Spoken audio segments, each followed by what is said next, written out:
Ladies and gentlemen, Mr. Cropper here. Just want to do a little bit with Greg Salmieri. Just a very short bit here. Racism panel, Greg Salmieri on white privilege, Ocon 2015. This is a short clip out of the longer panel. It's less than 5 minutes, and we're going to take the end of the clip. Now, I kind of wish he would have started by saying something like this instead of putting it at the end. But maybe he needed to put those concretes in first before this would make sense. But let's see what he has to say here. But it's a cost to everyone, and calling it privilege is designed, I think, to make the people who aren't discriminated against feel guilty.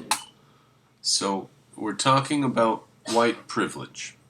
And he says that it's a cost to everybody. Because clearly the black people or Hispanics or whoever who are smart and industrious sometimes get turned away from a job, right? And some lazy, stupid white guy gets the job. So it costs all of us. We could have a really intelligent black manager down here at the flour mill, but we've got some stupid fat white guy who was this son or nephew or something. Or maybe he was just the only white guy who applied. And all the other ones who applied were black or something, so they give it to the white guy. So that's how racism costs us all. Okay, he's right about that. Now, why would they call it privilege? So it's not. So Ayn Rand wants to identify it as racism, as judging individuals by the color of their skin, where we should judge individuals by their actions. She wants to call that racism. Why do they call it white privilege? Instead of prejudice or bias or something, they call it privilege. And that makes the people who are benefiting from it feel guilty, as though they're the ones doing it or something like this. So let's hear a little bit more what he has to say. Let's let him finish his thought. Rather than designed to make them sensitive to the real problems. And I think it backfires because I think it makes the people resentful of... So instead of being sensitive to the real problems, that we're judging people based on the color of their skin, people are resentful of the fact that white people are ending up with jobs. Right? The problem isn't that white people are ending up with jobs. The problem is that we're judging people based on the color of their skin. Right? That's the real problem. If we could stop judging people based on the color of their skin, then the smart, working, hard-working, industrious black people would get jobs, and the poor, stupid white people would have to work for those industrious black or Hispanic people, right? So what we want to do is get rid of racism, right? We don't want to get rid of white privilege. So white privilege is a package deal. It's a misapplication.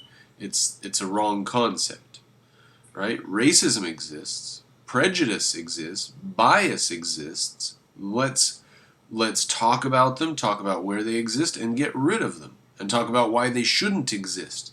Describe why the individual is the one you should judge, not the color of the individual's skin.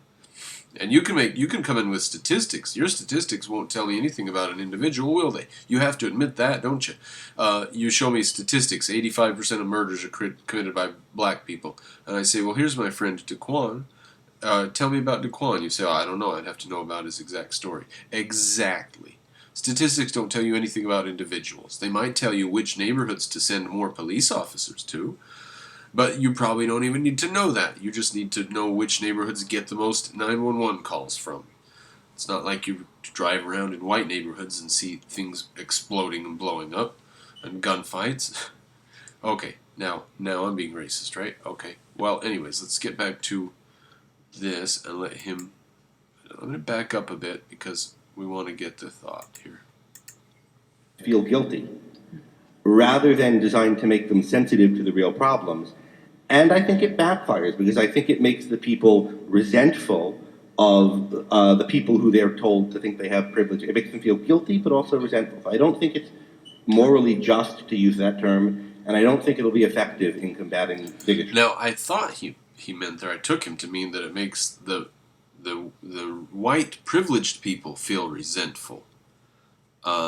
I don't know exactly how he means that. I thought it would be the underclass who are resentful of the white privileged people, but grammatically I think he said that, but maybe it's just a grammatical slip of speech.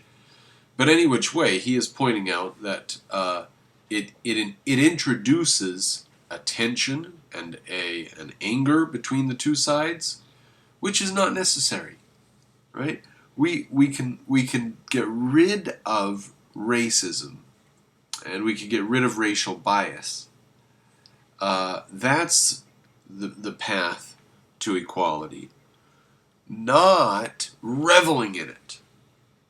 Okay, they do not say some people are judged by the color of their skin. Let's talk about why that's inappropriate and try to change that. No, they say some people are benefited by the fact that their group judges other people by the color of their skin. Therefore what? Therefore what? Therefore class war. That's their only answer. Therefore class war. I say therefore let's stop. I say, therefore let's stop judging people by the color of their skin. But, that's returning to the very first question, which they've rejected to begin with. They don't want to talk about that to begin with. What they want to talk about is who's benefiting from it. Well, who's benefiting from what? Who's being hurt by it? Everybody's being hurt by it. That's Greg's beginning point. Nobody's benefiting. Everybody's being hurt by it. It's like slavery. Looking for the people who are benefiting, nobody's benefiting. It's holding the whole country back. It's destroying the whole culture. Slavery destroyed the South. It didn't make anybody rich. Those white farmers would have been much richer if they would have been industrialists in the North instead of slaveholders in the South, and they wouldn't have feared for their lives every day. Slavery destroys everybody. So does prejudice. So let's fight against it, not enshrine it and worship it. But nevertheless, there is something true that they're pointing out, and it's getting packaged with altruism, basically. All right, so that's the end of what we have there. Well, that's all I have for you, ladies and gentlemen. It's a very short video on a way to think about white privilege that I thought was very good, and I wanted to unpack that little bit there, a very powerful bit that actually fit within about 20 seconds. Now I'll be signing off because my nose is out of control. Thank you, Mr. Cropper out.